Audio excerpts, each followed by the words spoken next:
Welcome back to my channel. August 2, 2024 வெளிவந்த இந்த படம் ஒரு ஹாரர் நிறைஞ்ச த்ரில்லர் மூவி. இந்த படத்தில் காயத்ரி, பாலா சரவணன் மற்றும் பலர் நடிச்சிருக்காங்க. 5 மெம்பர்ஸ் கொண்ட ஒரு ஃப்ரெண்ட்ஸ் டீமு கொல்லிமலையில் இருக்கிற அரண்மனை காடு அப்படிங்கிற ஒரு இடத்துக்கு ட்ரெக்கிங் போவாங்க. அவங்க 5 பேரும் ட்ரெக்கிங் போகிறதுக்காக அவங்க கூட கைடாக வரவர் தான் நம்ம பாலா சரவணன். அந்த 6 பேரும் சேர்ந்து செக் போஸ்ட்டுக்கு முன்னாடியே ஒரு இடத்துல வண்டியை போட்டு இல்லீகலாக அந்த காட்டுக்குள்ளே உள்ளே போகிறாங்க. அப்படி அந்த காட்டுக்குள்ளே போகிற அவங்களுக்கு என்ன நடக்க போகுது அப்படிங்கிறத அந்த முழு வீடியோவில் நம்ம பார்க்க போகிறோம். போகிற இடத்துல விளையாட்டுத்தனமாக இருக்காங்க. அப்போது காயத்ரி அப்படிங்கிற மீனாவுக்கும் நம்ம கைடாக வந்த பாலா சரவணனுக்கும் சில பல வாக்குவாதங்கள் அங்கே நடக்குது. எங்களுக்கு ட்ரெக்கிங் ஒன்றும் புதுசு இல்லை, நீங்கள் எங்களுக்கு சொல்ல தேவையில்லை அப்படின்னு சொல்லிட்டு அந்த சில பிரச்சனைகள் அங்கே நடக்கும். அப்போ தான் போகிற வழியில் ஒரு இடத்த பார்க்குறாங்க. அந்த இடம் தடை செய்யப்பட்ட பகுதி. படம் ஆரம்பத்தில் இந்த இடத்த தான் காமிச்சிருப்பாங்க. 2 லவ்வர்ஸ் இந்த இடத்துக்கு வந்து இறந்துருவாங்க. அப்படிப்பட்ட இந்த இடத்துக்கு போகக்கூடாதுன்னு பாலா சரவணன் எவ்வளவோ சொல்லுவார். ஆனால் அதை கேட்காம இருந்த அந்த சாருவும் சேதுவும் சொல்ல கேட்காம அங்கே உள்ள மணி அந்த இதெல்லாம் களைச்சி விட்டுருவாங்க. அந்த இடத்துல தான் ஒரு சூனியக்காரி கிழவியோட பாடி அங்கே புதைச்சிருப்பாங்க. அதுக்கப்புறம் ஒரு வழியாக அந்த இடத்துல இருந்து மீண்டும் பாலா சரவணன் அவங்க எல்லாத்தையும் கூட்டிகிட்டு மேலே போவார். அப்படி மேலே போய் ரிலாக்ஸாக உட்காந்துருக்கவங்களுக்கு தான் புது பிரச்சனை ஒன்று ஆரம்பிக்குது. அந்த டீமில் ஒருத்தன் கேமரா வச்சுக்கிட்டு ஃபோட்டோ எடுத்துக்கிட்டு இருப்பான். அவன் பேர் சரி. அப்போ அவன் காலை பிடிச்சி ஏதோ ஒன்று இழுத்துரும். அவன் பயந்துக்கிட்டு போய் அவங்க கிட்ட சொல்லுவான். அவங்க ஆனால் அதை நம்ப மாட்டாங்க. இதுக்கு மேலே என்னால் இங்கே இருக்க முடியாது, நான் கிளம்புறேன் அப்படிங்கிற மாதிரி அவன் சொல்லுவான்.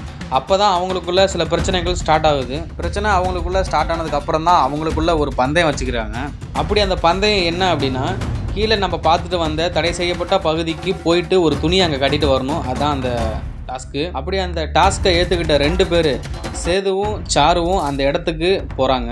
அந்த தடை செய்யப்பட்ட பகுதிக்கு உள்ளே போகும்போது அவங்க 2 பேரும் ஒரு வீட்டை அங்கே பார்க்குறாங்க. அந்த வீட்டுக்குள்ளே அந்த சூனியக்காரி கிழவி அங்கே இருக்கா. அந்த சூனியக்காரி கிழவியை பார்த்து ரொம்ப பயந்து போன சாரு ரொம்ப பயந்துருவா. போன 2 பேரும் ரொம்ப நேரம் ஆகியும் வரவே இல்லை அப்படின்னு சொல்லிட்டு அவங்கள தேடிக்கிட்டு இன்னும் 2 பேர் அங்கே பாலா சரவணனும் சரணம் அங்கே அந்த இடத்துக்கு போவாங்க. அப்படி போயிட்டு அவங்க 2 பேர்த்தையும் எப்படியோ பார்த்து ஒரு வழியாக 2 பேர்த்தையும் கூட்டிகிட்டு மேலே வருவாங்க. அப்படி அவங்கள கூட்டிகிட்டு மேலே வந்து ஒரு வழியாக பார்க்கும்போது ஆனால் அவங்களுக்கு முன்னாடியே அவங்க 2 பேரும் இங்கே வந்து இருப்பாங்க. இதை பார்த்து ரொம்ப பயந்து போன பாலாவும் சரவணும் அப்போ நம்ம கூட்டிகிட்டு வந்தது யார் அப்படிங்கிற மாதிரி அப்போ தான் அவங்களுக்கு தெரியுது, பார்த்தது நம்ம வேற யாரையோ அப்படின்ட்டு. அதுக்கப்புறம் சில சம்பவங்கள் அங்கே நடக்குது. அந்த பொண்ணு வந்து சூனியக்காரியால் பாதிக்கப்பட்டுருவா. இதெல்லாம் ஏன் நடக்குது, இங்கே என்ன தான் இருக்குது அப்படிங்கிற மாதிரி பாலா சரவணன்ட்டு அவங்க கேட்பாங்க. அப்போ தான் அவர் சொல்லுவார் அங்கே என்ன நடந்தது, அந்த காட்டை பற்றின முழு விளக்கமும் சொல்லுவார், எடுத்துக்காட்டு வரும். அப்போ தான் அந்த சூனியக்காரியை காட்டுவாங்க. அந்த சூனியக்காரி பல கொலைகள் பண்ணியிருப்பா. அந்த சூனியக்காரியை இவங்க எல்லாரும் சேர்ந்து கொலை பண்ணி ஒரு மரத்தில் ஆணியால் அடித்து வச்சிருவாங்க. அப்படி அந்த மரத்தில் அந்த சூனியக்காரியை அடித்து அவளை அடக்கி வச்சிருப்பாங்க. இவ்வளோ சம்பவங்கள் நடந்த அந்த இடத்தையே நம்ம போய் ஓப்பன் பண்ணோம் அப்படின்னு சொல்லிட்டு ரொம்பவே அவங்க ஃபீல் பண்ணுவாங்க. ஆனால் படத்தில் வர ஒரு சீனுமே காஞ்சனா படத்துக்கும் காஞ்சூரின் படத்துக்கும் ஈக்குவலான பேய் சீக்வன்ஸ் சீன்லாம் வச்சிருப்பாங்க. ஒரு சீனும் அந்த சீனெல்லாம் பார்க்கும்போது உண்மையாலுமே படம் சூப்பராக இருக்குது. அடுத்த கொஞ்ச நேரத்தில் அந்த சாருங்கிற பொண்ணு அந்த சூனியக்காரி கிளவி வந்து தூக்கிட்டு போய் கொண்டுருவா. இதுக்கு மேலே நம்ம இந்த இடத்துல இருக்கக்கூடாது, எப்படியாவது இந்த காட்டை விட்டு போய் ஆகணும் அப்படிங்கிறதுனால தப்பிச்சு ஓடுறதுக்கு முயற்சி பண்ணுவாங்க.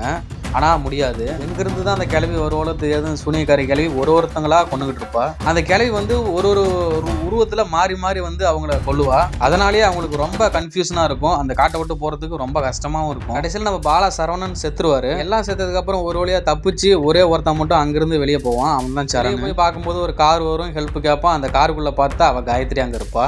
இவ எப்பட்றா இங்கே வந்தா, காட்டுக்குள்ளே தானே அவளை பார்த்தோம் அப்படின்னு சொல்லிட்டு ஒரு கன்ஃபியூஷன்லேயும் ஒரு சந்தோஷத்துலேயும் அவன் பார்த்துட்டு இருப்பான். அப்படி ஒரு சந்தோஷத்தில் அவன் திகைச்சு போய் நிற்கும் போது அவனை அடித்து அந்த காட்டுக்குள்ளே இருக்கிற வீட்டிலே கொண்டு போய் திருப்பியும் அடைச்சி வச்சிருவான். இதுக்கப்புறம் தான் படத்தில் ஒரு பெரிய ட்விஸ்டே ஒன்று வரும். இதெல்லாம் பண்ணது நம்ம ஹீரோயினி காயத்ரி தான். அவள் தான் அந்த சூனியக்காரோடைய வாரிசும் கூட, அந்த ஊர்க்காரியும் அவள் தான் அப்படிங்கிறது அதுக்கப்புறம் தான் தெரிய வருது. படம் இதோட முடியுது. பிடிச்சிருந்தா சப்ஸ்கிரைப் பண்ணுங்கள். தேங்க்யூ.